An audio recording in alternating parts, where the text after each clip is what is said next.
Olá, bem-vindos! Hoje a gente vai mergulhar numa história que está literalmente reescrevendo o que se sabe sobre psicologia. Acontece que toda a nossa compreensão sobre uma figura gigante como C.J. Jung, sabe, um dos maiores pensadores do século XX, foi construída sobre uma base, digamos, incompleta. A verdadeira chave para o trabalho dele ficou guardada a 7 chaves, em segredo, por quase um século inteiro. Vamos começar com uma provocação. Pensem comigo. E se a obra mais importante, o coração do trabalho de uma figura histórica monumental, ficasse em segredo por gerações? Porque é exatamente essa história que a gente vai desvendar aqui. É menos uma aula de psicologia e muito mais um mistério histórico que só agora está sendo resolvido. E o mais impressionante é que a principal pista veio do próprio Jung. Em 1957, ele basicamente confessou que toda a sua obra, tudo pelo que ele ficou famoso, nasceu de um período muito específico de experiências visionárias intensas. Um período cujos registros, ele manteve bem longe dos olhos do mundo. Então vamos para a nossa primeira parte para entender o que era essa tal fundação secreta. Jung chamava esse período de o início luminoso, a fonte de tudo. Ele documentou essa jornada de forma super detalhada, mas o público nunca teve acesso. Ok, então que registros eram esses? Primeiro, temos os livros negros. Pensem neles como diários de campo de uma exploração da própria mente, onde o Jung anotou tudo que via entre 1913 e 1932. Depois, ele pegou todo esse material bruto e transformou numa verdadeira obra de arte, com caligrafia, ilustrações, tudo num único volume de couro vermelho que ele chamou de Liber Novus, que significa o livro novo. E aqui vem o ponto central da história. Depois que Jung morreu em 1961, a família dele pegou esses documentos, que eram a chave para entender todo o resto do trabalho dele, e trancou num cofre de banco na Suíça. Por quase 100 anos, o ponto de partida do pensamento junguiano ficou literalmente invisível. E isso, claro, levanta uma pergunta bem óbvia.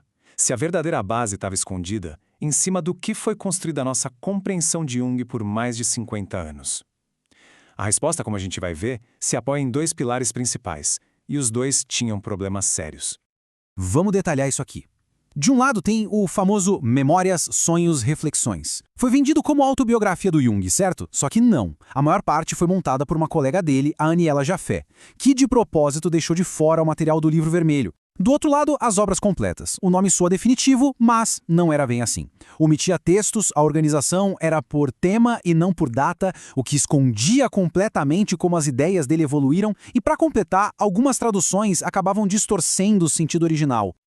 Essa imagem aqui, da comunidade junguiana reunida em 1958, diz tudo. Eram estudiosos, terapeutas, todos super dedicados, mas eles estavam operando com uma visão incompleta. Eles não tinham acesso à pedra fundamental da obra do Jung, porque ela estava simplesmente trancada num cofre. E isso nos leva à grande virada na nossa história. Como esse cofre finalmente foi aberto? A resposta não é o acaso, mas sim a busca incansável, a obsessão de um único historiador. O protagonista dessa jornada é o Dr. Sonu Shamdasani. E o interessante é que ele não é um psicólogo junguiano, ele é um historiador. E foi a persistência dele que mudou, para sempre, o rumo dos estudos sobre Jung. Agora, olhem só para essa linha do tempo. Isso aqui não aconteceu de uma hora para outra, não. O Shamdasani começou lá nos anos 80, por conta própria, mergulhando em arquivos. Foi só no finalzinho dos anos 90, depois de muito trabalho para construir confiança e mostrar o que ele estava descobrindo, que ele ajudou a convencer a família de Jung a publicar o manuscrito, e daí foram mais 10 anos de um trabalho super minucioso até o livro vermelho finalmente sair, em 2009. E ele não parou. Em 2020, publicou os livros negros. É literalmente a dedicação de uma vida inteira.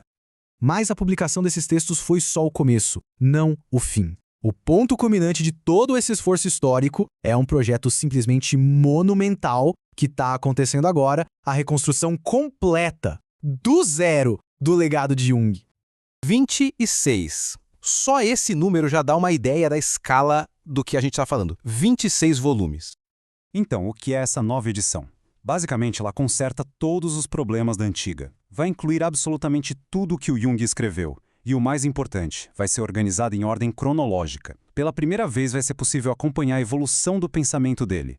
E tudo isso com novas traduções e um aparato acadêmico gigantesco para dar contexto. É um projeto para gerações. E para ter uma noção do peso histórico disso, escutem só o que o próprio Dr. Shamdasani diz.